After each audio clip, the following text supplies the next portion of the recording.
How's it going, guys? Electron Man. Well, check it out. We got a little Yorx stereo AM FM clock radio with an 8-track tape player and a cassette player. Definitely not high-end stuff. Actually, I found this at a flea market, and I picked it up, I think, for $5 or $10. I got a good deal. The main reason I picked it up is I've been finding that I've been hitting the garage sales and yard sales and stuff, and I'm finding out that depending on 8-track tapes, especially even cassettes, but 8-tracks, there's some 8-tracks out there that bring some pretty good penny. But if I'm gonna buy those and resell them, I need to test them. So I did not have an 8-track tape player, so that's the main reason I bought this. So the main function I need this guy to do is to play 8-tracks, and it wouldn't hurt to play cassettes either. But anyway, as you can see, the clock does work. I've just plugged it in, and I think it appears to work. I know he said one channel wasn't out, but I got to messing with the volume already, and it's just all the pot controls for the volume and balance and tone, etc. They're all dirty. So we're going to go ahead and open her up and just do a good cleaning on the inside. Probably have to align the track head on the 8-track maybe, and the cassette, and get those kind of lined out and see what we got here and get her cleaned up. But I think it'll be kind of a neat little unit to have. Kind of a nice little bench test unit, basically. It does have a set of inputs too, so I can kind of use it as an all-in-one, and it's kind of portable, and it's got everything I need: 8-track, cassette, and AM FM radio, and an input. So that's not a bad deal. Auxiliary, I guess you'd say. So let me go ahead and get the back of this thing off, and we'll see what we got looking on the inside of it. Okay, well, here's the inside of it. Pretty obvious what you got going on. You got your cassette player here. Your 8-track tape player here. Your cassette player here.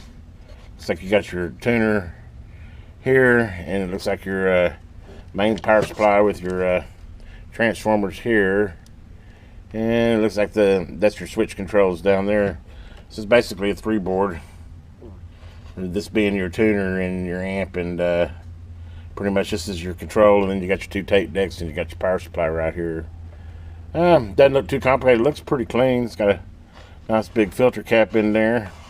Doesn't look too bad. I like how clean it is. Let me see if I can get to the front of this so I can clean those rheostats. I think that's the main thing I need to do. I did notice on the bottom there, it's even got a place to align the 8-track tape head, so I can align that if I need be. But anyway, let me go ahead and clean her up, and we'll come back, take a look at it, see what we got, run her through her courses a little bit. Well, guys, as you can see, in typical fashion, it never is easy. As you can see, I've got it in a million pieces now.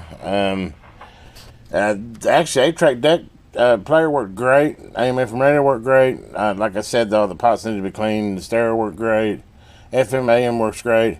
And then I go to the cassette player, it don't work. So this is where we're at now. This is a cheap unit. I wonder sometimes if I shouldn't go through the whole details of me getting this thing apart, but it's taken a good 30 minutes. But I'm fixing it for myself, so time is not an issue. But anyway, yeah, it's a real joy to get apart. But I have managed to get it out, and I can already see my problem right there.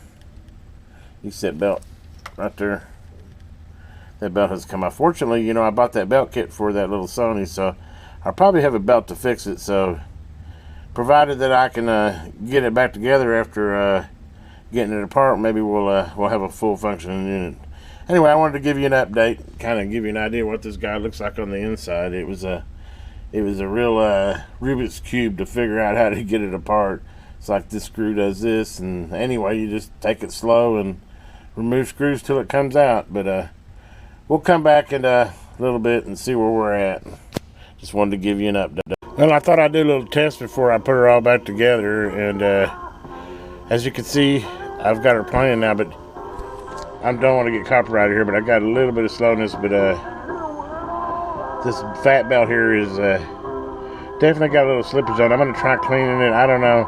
I might take the time to go ahead and order the I'm going to go ahead. I don't want to copyright that, but get copyrighted. But anyway, yeah, it's up and running now. Yeah, I actually put it back together, to be honest, and put a tape in, and it didn't play. And I thought, my God, why didn't I test that before I put it all in there? So this time around, I took it all apart, and sure enough, this fat belt had slipped off, probably because of the tension of the new belt. But I cleaned it and I've got it going now. But I'm seriously contemplating to take a break on it and probably go ahead and get there's the 8-track belt too, and it looks like it's pretty weathered. And now that I know I can pick up those belt kits off of Amazon for $8 or $9, it might be worth to wait a couple days and go ahead, and since I got it this far apart, go ahead and do it right. And especially since it was not a lot of fun to take apart, and go ahead and restore all the way and get both decks running at 100%. So anyway, I'm probably going to make this part 1, and we'll go ahead and get those belts ordered, and then we'll come back in a few days and we'll have a part 2 where I get her all back together and we'll test drive her. Anyway, I hope you enjoyed this. This is Electron Man. Have a great day out there. If you haven't already, please subscribe to the channel and hit that bells up so you know when the next video comes out.